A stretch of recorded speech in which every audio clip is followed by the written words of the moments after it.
ఏపీలో మరోసారి జిల్లా కేంద్రాలు హోరెత్తబోతున్నాయి. జనసందోహం కదం తొక్కనుంది. చంద్రబాబు సర్కార్కు బుద్ధి చెప్పేలా నిరసన ర్యాలీలకు రెడీ అవుతున్నారు ప్రజలు. ప్రభుత్వ మెడికల్ కాలేజీల ప్రైవేటీకరణను వ్యతిరేకిస్తూ వైఎస్ఆర్సీపీ చేపట్టిన కోటి సంతకాల సేకరణ కార్యక్రమం పూర్తయింది. జిల్లా కేంద్రాల నుంచి రేపు భారీ ఎత్తున ర్యాలీలు నిర్వహిస్తూ ఆ సంతకాల ప్రతులు కేంద్ర కార్యాలయానికి తరలించబోతున్నారు. అధికారంలోకి రాగానే ప్రభుత్వ మెడికల్ కాలేజీలను బినామీలకు దోచిపెట్టే కార్యక్రమం షురూ చేశారు చంద్రబాబు. పేద మధ్యతరగతి ప్రజల ఆరోగ్యాన్ని గాలికొదిలేస్తూ వైద్య రంగాన్ని పూర్తిగా భ్రష్టు పట్టించే పనిలో బిజీగా ఉన్నారు. గొప్ప ఆశయంతో వైఎస్ జగన్ ప్రభుత్వ మెడికల్ కాలేజీల్ని తీసుకొస్తే వాటిని నిర్వీర్యం చేస్తున్నారు చంద్రబాబు.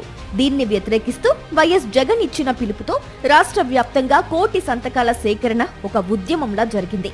అక్టోబర్ 10న ప్రారంభమైన ఈ కార్యక్రమాన్ని పార్టీ నేతలు, కార్యకర్తలు సైనికుల్లా పనిచేసి జనంలోకి తీసుకెళ్లారు.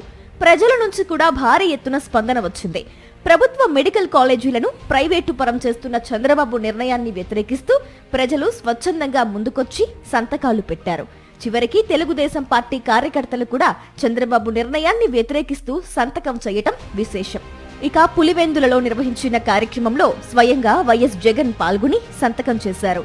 అలా రాష్ట్రంలోని అన్ని నియోజకవర్గాల్లో పెద్ద ఎత్తున సంతకాల సేకరణ జరిగింది.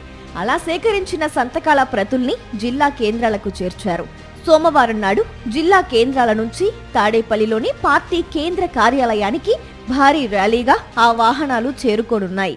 మేమేమనుకున్నామంటే ఈ 17 కళాశాలలను పూర్తి చేసి ఈ నేనే కట్టానని చంద్రబాబు నాయుడు చెబుతాడేమో అనుకున్నాం. కానీ దరిద్రం పూర్తిగా చంద్రబాబు నాయుడు నికృష్టపు రాజకీయాలకు, నిరంకుశత్వ రాజకీయాలకు తెరలేదు. కర్కోటకుడుగా మారిపోయాడు. ఏ మాత్రం జాలిదాయదాక్షిణ్యం లేదు. ఒక్కో నియోజకవర్గంలో 50,000 నుంచి 60,000 సంతకాలు సేకరించాలని టార్గెట్ గా పెట్టుకున్నారు. అయితే ఆ టార్గెట్ ను మించి సంతకాలొచ్చాయి.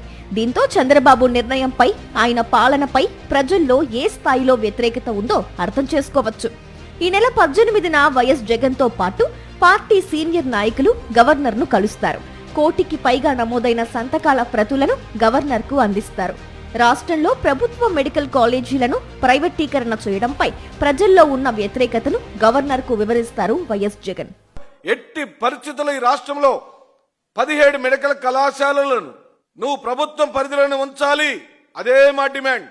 శ్రీ వైఎస్ జగన్మోహన్ రెడ్డి గారి నాయకత్వంలోని వైఎస్ఆర్ కాంగ్రెస్ పార్టీ శ్రేణులు కదం దొక్కుతాయి. 15వ తారీఖు నాడు కోటి సంతకాలు సెంట్రల్ ఆఫీస్కి వస్తాయి. 18వ తారీఖు నాడు సెంట్రల్ ఆఫీస్ నుంచి గవర్నర్కి చేరతాయి.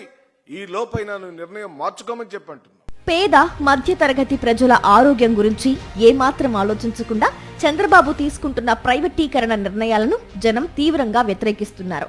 వైఎస్ జగన్ చేపట్టిన కోటి సంతకాల సేకరణ కార్యక్రమం ద్వారా ఈ విషయం మరోసారి వెల్లడైంది.